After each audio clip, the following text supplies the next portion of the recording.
dengan kiai-kiai yang istiqomah, dengan ulama-ulama yang lurus, dengan habib-habib yang jalannya benar. Kiai jalannya nggak benar, jangan dideketin. Habib yang jalannya nggak benar, jangan dideketin. Kira-kira jelas gak? Ini bukan soal habib atau ini kiai, bukan, jalannya bener gak?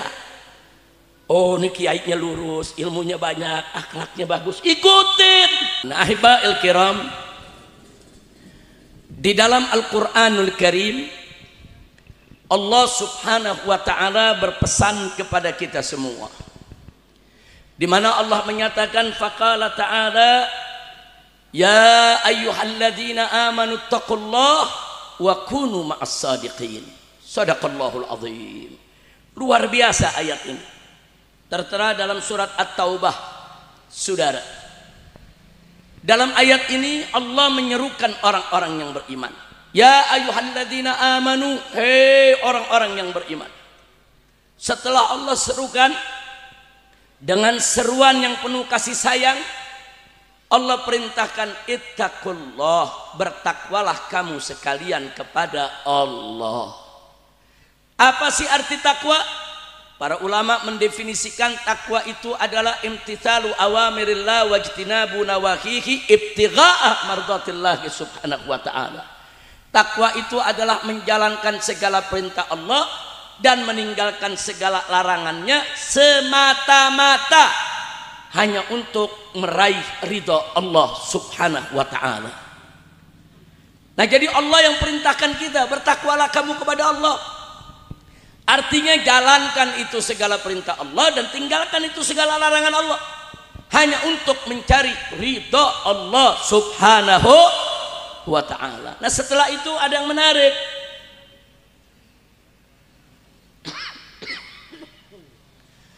Allah subhanahu wa ta'ala menyatakan wa kunu ma'as sadiqin, bersamailah oleh kamu sekalian as-sadiqin, orang-orang yang shadiq. Siapa itu orang yang shadiqin? Orang-orang yang jujur dengan imannya, orang-orang yang lurus jalan hidupnya, orang-orang yang beriman kepada Allah tanpa keraguan. Jadi kalau kita bertemu dengan orang yang beriman, yang imannya tanpa keraguan, betul-betul dia taat kepada Allah, taat kepada Nabi, saudara, maka Allah perintahkan wa kunu ma'as sadiqin. Hiduplah bersama mereka, hiduplah sertai dengan mereka, jangan jauhkan mereka. Ini perintah siapa? Allah. Makanya dalam bergaul, saudara, dalam berguru, cari guru yang shadiqin. Dalam berkeluarga, membina rumah tangga, cari keluarga yang shadiqin. Dalam bergaul, cari teman yang shadiqin. Jangan cari orang-orang, saudara, yang ahli maksiat, yang pendusta, yang pembohong, yang penipu, yang begitu kita tinggalkan jauh-jauh. Dusta, bohong, nipu, jadikan sebagai musuh bersama kita semua, insya Allah. Nah, kemudian muncul pertanyaan supaya lebih jelas lagi, as-shadiqun itu siapa sih? Saudara, kalau kita mau lebih jelas lagi di antara ciri orang-orang yang shadiqin, buka surat Al-Hujurat ayat 15. Allah menyatakan di sana, faqala ta'ala, innamal mu'minuna alladzina amanu billahi wa rasulihi thumma lam yartabu wa jahadu bi amwalihim wa anfusihim fi sabilillah ulaika humus shadiqun. Sadaqallahul azim. Luar biasa, saudara. Allah definisikan siapa itu orang mukmin yang sejati dan siapa itu orang-orang yang shadiqin. Allah nyatakan, saudara, dalam ayat tadi, saudara, innamal mu'minun, sesungguhnya orang-orang yang beriman sejati itu adalah alladzina amanu billah, Mereka orang-orang yang beriman kepada Allah wa rasulih, dan beriman kepada rasulnya. Tsumma lam yartabu, kemudian mereka tidak pernah ragu dengan imannya. Selanjutnya kata Allah, wajahadu bi amwalihim wa anfusihim fi sabilillah, dan mereka berjihad, berjuang dengan harta mereka, dengan jiwa mereka di jalan Allah Subhanahu wa taala. Itulah yang Allah sebut ulaika humus shadiqun. Mereka itulah yang disebut orang-orang yang shadiqun, orang-orang yang shadiqin, yang tadi kita diperintahkan oleh Allah wa kunu ma'as shadiqin, hiduplah kalian bersama orang-orang yang shadiqin. Jadi siapa itu orang yang shadiqin? Orang yang beriman kepada Allah, orang yang beriman kepada Rasulullah, dan tidak pernah ragu dengan imannya. Nah, sekarang supaya lebih jelas, Bapak Ibu yang saya cintai, iman yang tanpa keraguan, iman yang bagaimana sih? Kita saat ini baru saja selesai Idul Adha. Kalau kita bicara musim haji semacam ini, selalu kita mendengar cerita kisah tentang Nabi Ibrahim dan Nabi Ismail, putranya, saudara. Yang ditunjukkan oleh Nabi Ibrahim dan Nabi Ismail di dalam hidupnya, itulah contoh iman tanpa keraguan. Allah ceritakan dalam Al-Quranul Karim, saudara, di mana Allah ceritakan dalam Al-Quranul Karim, saudara, tatkala Nabi Ismail sudah dewasa, berusia cukup bersama Nabi Ibrahim, Nabi Ibrahim alaihissalam menyampaikan kepada putranya, Allah yang ceritakan dalam Al-Quranul Karim. Apa Allah ceritakan? Nabi Ibrahim berkata kepada putranya Ismail, qala ya bunayya, Nabi Ibrahim berkata, hei anakku, inni ara fil manam anni athbahuk, sesungguhnya aku melihat dalam mimpi yang benar, anni athbahuk, aku menyembelihmu, fanzur madza tara, coba lihat bagaimana pendapatmu, bagaimana pandanganmu. Subhanallah, saudara. Nabi Ibrahim alaihissalam mendapat mimpi, dapat perintah dari Allah. Mimpinya Nabi benar. Mimpi Nabi bukan mimpinya kita ya, kawan. Kalau mimpi kita kadang benar, kadang enggak. Kadang-kadang mimpi kita kesemsem, pengen makan durian, nggak punya, tidur ngimpi makan durian. Ada gak yang begitu? Ada gak? Nah, itu kalau orang Jakarta bilang kesemsem. Kalau orang Lampung bilang apa tuh? Hah? Apaan? Ngelindur. Jadi kalau mimpi Nabi enggak, kalau mimpi seorang Nabi pasti benar. Ru'yah shadiqah, mimpi yang pasti benar datang dari Allah. Nampangannya pada malam tanggal 8 Dzulhijjah, Nabi Ibrahim mimpi, saudara, dapat perintah dari Allah untuk menyembelih anaknya. Tapi keesokannya tanggal 8 Nabi Ibrahim masih belum menyembelih anaknya. Kenapa? Masih ragu. Apa ragu kepada perintah Allah? Bukan. Tapi ragu, ini betul-betul mimpi dari Allah atau bukan dari Allah? Ini yang membuat ragu. Kalau mimpi dari Allah, beliau laksanakan. Tapi kalau mimpi ini dari setan, godaan iblis, tentu beliau harus waspada, saudara. Makanya di tanggal 8 disebut hari Tarwiyah. Hari Nabi Ibrahim masih ragu-ragu, saudara. Malam tanggal 9 mimpi lagi dengan perintah yang sama. Kali ini Nabi Ibrahim tahu kalau ini mimpi bukan dari setan maupun iblis. Ini mimpi datangnya dari Allah. Artinya ini mimpi yang benar. Makanya keesokan harinya tanggal 9 disebut hari Arafah. Arafah itu dari kata Arafah ya'rifu, tahu. Ya, dia sudah tahu. kalau ini memang dari Allah, bukan dari setan ya ikhwan. Tapi belum beliau laksanakan. Kenapa? Karena ini kan menyangkut pihak lain, anaknya. Beliau siap untuk menyembelih anaknya. Lalu bagaimana sang anak?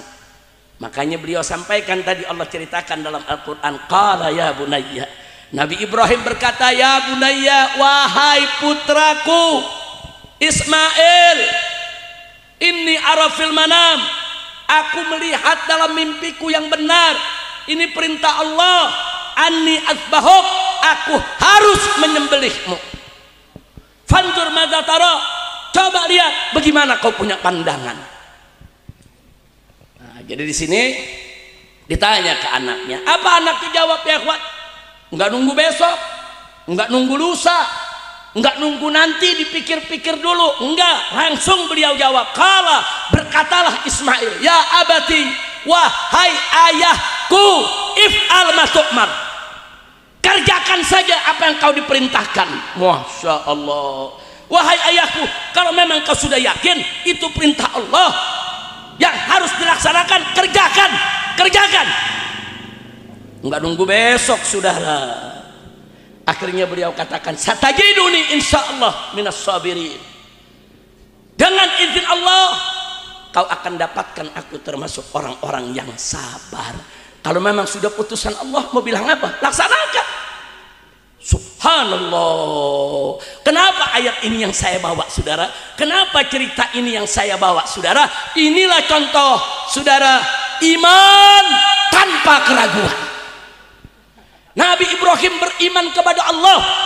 Nabi Ibrahim yakin dirinya, keluarganya, anaknya semua milik Allah, nyawanya juga milik Allah. Kapan Allah minta, wajib kita berikan, saudara.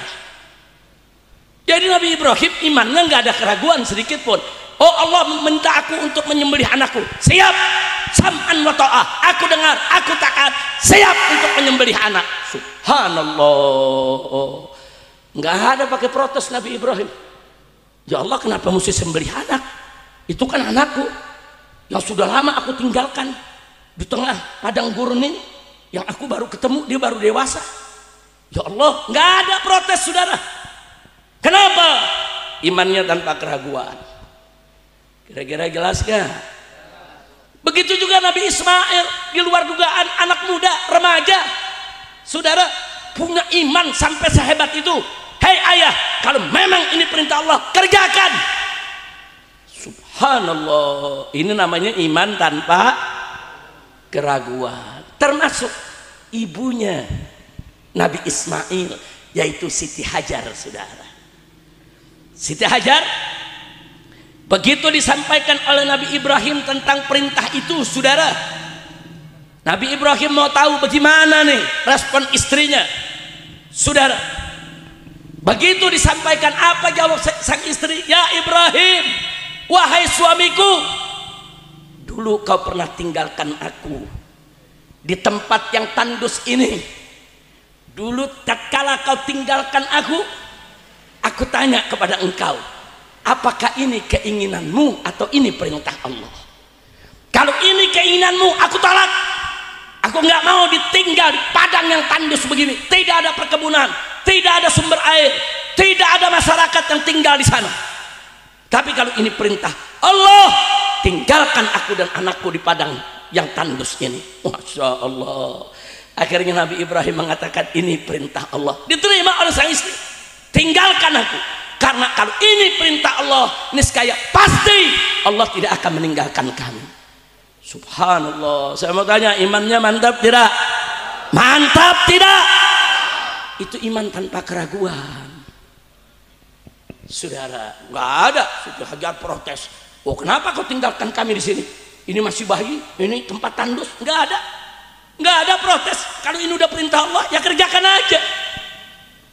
Nah, kali ini setelah sekian belas tahun nggak ketemu, tahu-tahu Nabi Ibrahim diizinkan oleh Allah balik untuk menjenguk istri dan anaknya yang sudah beranjak dewasa, saudara. Lagi senang kumpul dengan istri dan anak, dapat lagi perintah potong anaknya. Nabi Ibrahim sampaikan ke istrinya, beliau sampaikan kepada ibunya Ismail, saudara, itu Siti Hajar. wahai Siti Hajar, ini ada perintah lagi dari Allah untuk aku sembelih kita punya anak. Singkat Siti Hajar mengatakan, kalau memang itu perintah Allah, kerjakan. Kerjakan.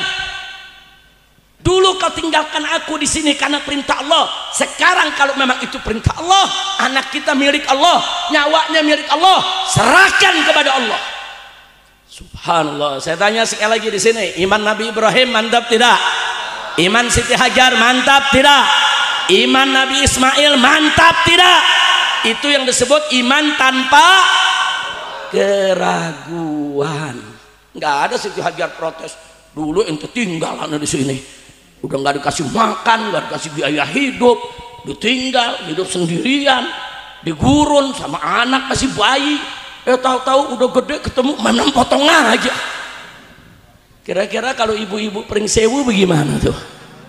Ayo saya mau tanya, ibu-ibu Pringsewu mau ditinggal sama akhirnya di tengah gurun sama anak bayi. Bu, Masya Allah. Nah ini yang saya mau kumas, iman tanpa keraguan. Nah itulah orang-orang yang ulaika humus shadiqun, orang-orang yang shadiq, yang punya iman tanpa keraguan. Nah Allah perintahkan kita, wa kunu ma'as shadiqin, hiduplah kamu bersama orang-orang yang shadiq, yang jujur, yang beriman, yang bertakwa, yang apa saja diperintahkan oleh Allah dia jalankan, yang apa saja dilarang oleh Allah tidak dia sentuh. Bergaullah dengan orang-orang semacam itu. Jangan bergaul dengan pemabokan, jangan bergaul dengan penipu, jangan bergaul dengan pendusta, jangan bergaul dengan pencuri, jangan bergaul dengan koruptor, jangan bergaul dengan orang-orang jahat yang kotor. Bergaul dengan kiai-kiai yang istiqomah, dengan ulama-ulama yang lurus, dengan habib-habib yang jalannya benar. Kiai jalannya nggak benar jangan dideketin, habib yang jalannya nggak benar jangan dideketin. Kira-kira jelas gak? Ini bukan soal habib atau ini kiai, bukan, jalannya benar gak? Oh ini kiainya lurus, ilmunya banyak, akhlaknya bagus, ikutin. Rugi kalau kita ikutin, saudara. Oh ini habib akhlaknya bagus, ilmunya ada, mempersatukan umat, nggak sombong, ikutin. Wa kunu ma'as shadiqin, insya Allah. Nah jadi itulah iman tanpa keraguan Nabi Ibrahim, Siti Hajar dan Ismail.